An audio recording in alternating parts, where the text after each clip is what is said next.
Hi, everyone, and welcome. Let me ask you a question. Do you ever get to the office, say, good morning, and then you just feel stuck? You're not sure what work English sentences to use for the rest of the day? Absolutely. I know the basic greetings, but then my mind goes blank. How do I talk about my actual work tasks? It is a bit stressful. You are not alone, Ben. And that is exactly why we here today. We're going to give you a complete toolkit of over 50 essential office English phrases using our simple scenario immersion method. We will walk you through an entire daily routine at work, step by step. So, not just random words, but full sentences for real situations. Exactly. By the end of this video, you will know how to talk about emails in English professionally, how to join a team meeting with confidence, and how to sound more natural throughout your entire workday. This practice will seriously boost your confidence. Wow! That sounds like a perfect solution for business English for beginners like me. It is, and to make sure you learn everything perfectly, here is our roadmap. First, we'll build your foundation with phrases for starting your day. Next, we'll expand into team interactions like meetings and asking for help. And finally, we will refine your skills by fixing common mistakes. If this sounds like the lesson you need, hit that like button right now to let us know. Now, are you ready to start our workday, Ben? I'm ready. Let's go. Okay, Ben, let's imagine we've just walked into the office. It is 9 a.m. After you say good morning to your colleagues, you get to your desk. What is the first thing you do? I put my bag down and take off my jacket. Perfect. Let's put that into simple, natural English. You could say, I'm just getting settled in. Can you try that? I'm just getting settled in. Great. Or you can tell a colleague, let me just put my things down. Let me just put my things down. That feels very natural. It is. These are simple daily office English sentences that show you're starting your day. It is all about creating that comfortable, professional atmosphere from the very beginning. All right, you're settled in. Your bag is down. What is next? The computer, right? Yes, I open my computer. That is a very common phrase for learners. It is understandable, but a more native way to say it is, I'm going to turn on my computer. Oh, right. I'm going to turn on my computer. Exactly. And then you need to log in. The phrase is simple, I need to log in. I need to log in. What about opening programs like my email or chat? Great question. You can say, I'm opening up my email now, or let me just open up our team chat. The phrase open up is very common here. I'm opening up my email. Let me open up our team chat. Got it. So turn on, log in, and open up. You've got it. That is the core sequence for starting your day digitally. It is a key part of any daily routine at work. So your email is open. You see a lot of new messages. The first step is to see what is there. You can think to yourself or even say to a colleague, I need to check my emails. I need to check my emails. Simple enough. Now, let's get more specific. You'll see different kinds of emails. Look, this one has urgent in the subject line. This is an urgent email. An urgent email. That means I should read it first. That is right. And this one here is a reply to something you sent yesterday. We call this a follow-up email. You can say, I got a follow-up from the marketing team. A follow-up email. I like that term. What about all the ads and junk? We call that spam. You can say, I need to delete some spam. Or, I'm moving this to the spam folder. This is a very useful set of work English sentences for managing your inbox. Okay, so I check my emails, look for urgent emails and follow-ups, and delete spam. That makes how to talk about emails in English much clearer. Exactly. Once you've sorted through your emails, it is time to plan your day. Most people make a to-do list. You can say, I'm making my to-do list for the day. I'm making my to-do list for the day. Now, how do you talk about the most important task? You use the word priority. For example, My top priority today is finishing the report. My top priority today is finishing the report. That sounds very professional. It does. It shows you are organized. If you have several things to do, you can say, first, I'll focus on the presentation. Then I'll work on the client emails. Using words like first, then, and after that is great for explaining your plan. I like that structure. First, focus on this, then work on that. Perfect! This simple planning language is a core skill for business English for beginners. It helps you and your team stay on the same page. So now that we have our plan, what do you think often happens next in an office? A meeting. You read my mind. Next, we're going to dive into our first interactive scenario, the team meeting. So, Ben, you've checked your emails and made your to-do list. Your solo work is planned. But an office is all about teamwork, right? Now, we're moving from your personal tasks to interacting with your colleagues. This is where your daily English conversation at work skills really start to shine. Right. This is the part that makes me a little nervous. Talking to people is more unpredictable than checking emails. That is a very common feeling. But don't worry, we'll give you the exact work English sentences you need. Let's start with a very common situation. The morning team call. Are you ready for our first mini scenario? Okay, I'm ready. Let's do it. Okay, imagine I'm your team leader and you're joining our daily video call. The first thing you need to do is connect. You can simply say, "Hi everyone, I'm joining the call now." Hi everyone, I'm joining the call now. Perfect. Now, often you need to check if your microphone is working. A great simple phrase is, "Can you hear me okay?" Can you hear me okay? Yes, we can hear you, Ben, loud and clear. Thanks for joining. See, it is a simple and professional way to start. It is one of the most important English for conference calls phrases you can learn. That is much easier than what I had in my head. I was always worried about the technology part. Keep it simple. The goal is clear communication, not complex sentences. Everyone understands tech issues. Okay, the meeting has started. Now, as your team leader, I'll ask you for an update. All right, Ben, could you give us a quick update on your project? What do you say? I work on the report. It is good. That is the basic information, which is good, but we can make it sound more professional. Try this structure. I'm currently working on followed by the task, and then add a status. For example, I'm currently working on the quarterly report, and it is going well. I'm currently working on the quarterly report, and it is going well. Excellent! What if you need more time? You can say, I'm currently working on the quarterly report, and I should be finished by this afternoon. I'm currently working on the quarterly report, and I should be finished by this afternoon. That structure is so useful. I'm currently working on, I can use that for everything. Exactly. It is a reliable professional sentence you can use every single day. To our audience, what is one task you are currently working on? Try to use this sentence and tell us in the comments below. I'm currently working on. We'd love to see your examples. Great job on the team call. Now, let's switch scenarios. Imagine you're back at your desk working on that report, but you have a problem. You need to ask a colleague for help.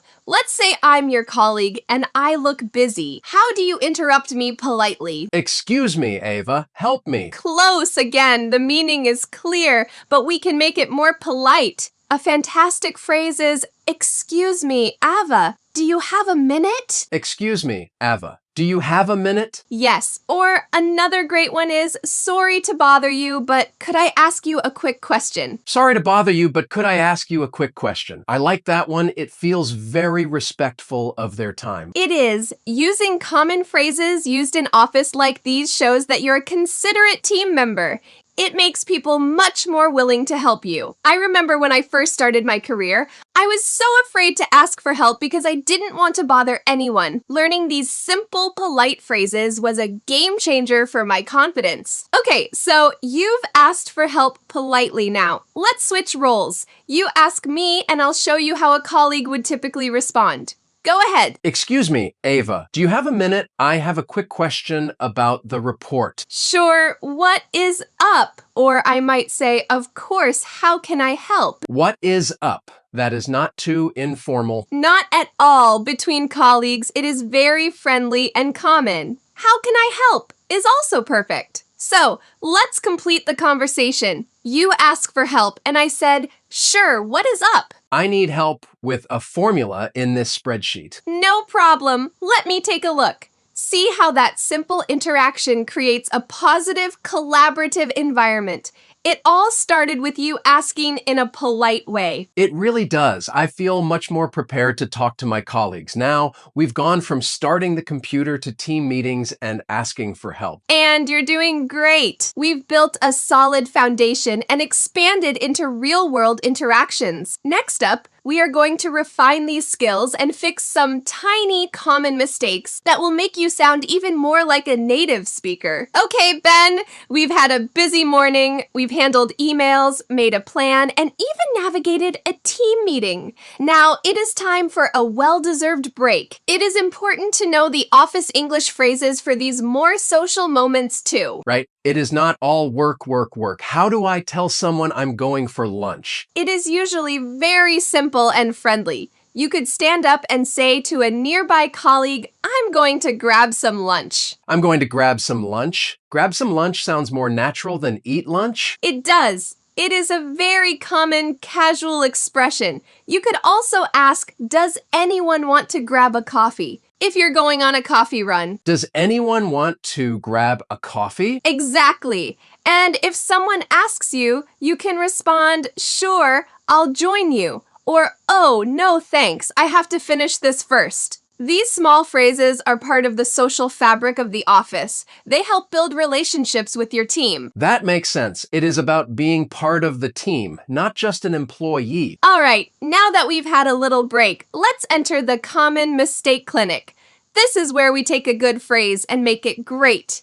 Ben, earlier this morning, what did you say when you started your computer? I think I said, I open my computer. You did, and as I mentioned, everyone understands that. But let's break down why native speakers say it differently. When we say turn on the computer, we are talking about giving it electrical power. So turn on is for the electricity. Exactly then, we log into our account. And after that, we open a program like Word or open a file. So the sequence is turn on the machine, log into the system, and open the application. Turn on, log in, open. That distinction is so clear now. I won't forget that, a small detail, but it makes a big difference in sounding more precise. It really does. And our viewers at home, was this a mistake you used to make? Be honest. Let us know with a quick yes or no in the comments. It is helpful for us to know. Ready for our second common mistake? This one is about politeness and is a huge step up for business English for beginners. Many learners use the word want too directly. For example, I want a copy of the report. I can see how that might sound a little demanding. It can, especially in a professional setting, instead of I want, we can soften our language. A fantastic alternative is could I please have? For example, could I please have a copy of the report? Try it. Could I please have a copy of the report? That feels much more polite. It is another slightly more advanced but wonderful phrase is, I was wondering if, for example, I was wondering if you had a moment to help me. It is very soft and respectful. I was wondering if you had a moment to help me. Wow, that sounds very professional. It is a big upgrade from I want help. It is a huge upgrade. Just by changing that opening, you change the entire tone of your request.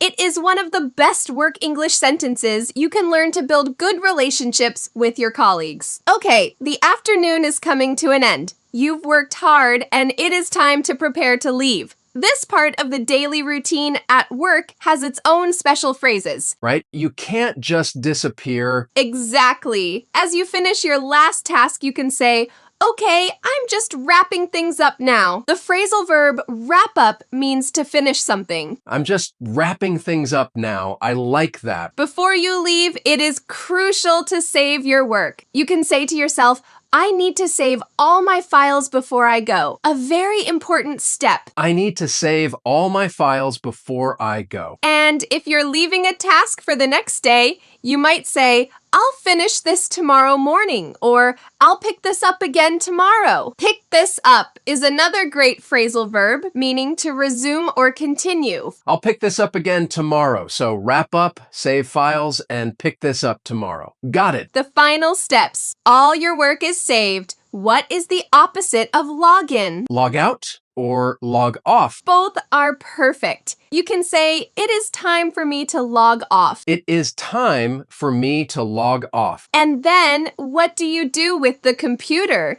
The opposite of turn on is Turn off or shut down. I'm shutting down my computer now. exactly right. So you log off and then you shut down. Now you're ready to say goodbye to your colleagues. You can say, all right, everyone, I'm heading out, which is a friendly way of saying you're leaving. I'm heading out. And then you can add, have a great evening, or see you tomorrow. Have a great evening. See you tomorrow. Wow, from turn on to shut down, we've covered the entire day. We have. And now that we've learned all the pieces, it is time to put them all together in a final review and a comprehensive drill. All right, Ben, we have learned so many incredibly useful work English sentences today. Let's do a quick rapid fire review to lock them in. We solved the problem of feeling stuck after good morning, right? We definitely did. I feel so much more prepared. Great. So let's recap our daily routine cheat sheet. In the morning, we turn on our computer, we log in, and we check our emails for anything urgent. For our work, we make a to-do list, and our top priority is the most important task. In meetings, we join the call, ask, can you hear me okay? And give updates by saying, I'm currently working on. With colleagues, we ask for help politely by saying, do you have a minute? And at the end of the day, we wrap things up, we log off, we shut down, and we say, I'm heading out. That is a fantastic summary. Seeing it all together makes me realize how much we've covered. It's a complete toolkit for the daily routine at work. Now, for the final test, this is where you get to show off your new skills. I'm going to give you a slightly more complex scenario, and you have to use phrases from all three of our learning layers: foundation, expansion, and refinement. Ready? Okay, I'm ready. Let's do it. Here is the situation. It is 10:55 a.m. You are busy working on your top priority, the big report. You see an urgent email from your boss, and you also have a team meeting scheduled for 11 a.m. A colleague comes to your desk and asks for help. What do you do and what do you say? Wow, okay, that is a lot happening at once. First, I'd politely talk to my colleague. I'd say, sorry, I can't help right now. I have an urgent email from my boss and I have to join a team call in 5 minutes. Excellent! You prioritized and communicated clearly. Now what? Next, I would quickly reply to my boss's email. Something like, hi, I've just seen your email. I'm about to join the team meeting, but I will focus on this right after the call. This is my top priority. Perfect use of top priority, and finally, the meeting. I join the meeting maybe a minute late and say, hi everyone, sorry for being a minute late. I was just handling something urgent. Can you hear me okay? Ben, that was absolutely perfect, you see. You used phrases for emails, prioritizing, talking to colleagues, and joining a meeting, all in one scenario. You handled a stressful situation with confidence and professionalism. You've completely mastered these office English phrases. Thank you. I actually felt confident saying all of that. It all just clicked together. To our amazing viewers, how would you handle that situation? Would you do something different? Share your ideas in the comments. It's a great way to practice. You have done an incredible job today, Ben, and so have all of you watching at home. Learning these phrases is the first step, but practice is the key to making them permanent. So we have a small piece of homework for you. Homework? A fun one, I promise. Your micro assignment is this in the comment section below. Write 3 sentences that describe your work plan for tomorrow. Use at least one phrase we learned today. For example, tomorrow, my top priority is to finish the presentation. I will also follow up on some emails. Then I will join the afternoon team call. That is a great assignment. It makes you use the language right away. Exactly. We will read every single comment and give you feedback. This is your chance to practice in a safe and supportive space. Thank you so much for joining us for this deep dive into your daily routine at work. We hope you now feel much more confident and prepared to use these work English sentences every single day. I know I do. This was incredibly helpful. If you found this lesson valuable and you want more practical, real-world English lessons that help you succeed, make sure you subscribe to our channel and turn on notifications. We create lessons like this every week to help you go from feeling nervous to feeling confident in your English. Don't miss out. It really helps. Keep practicing, keep learning, and we will see you in the next video. Bye, everyone. Have a great day.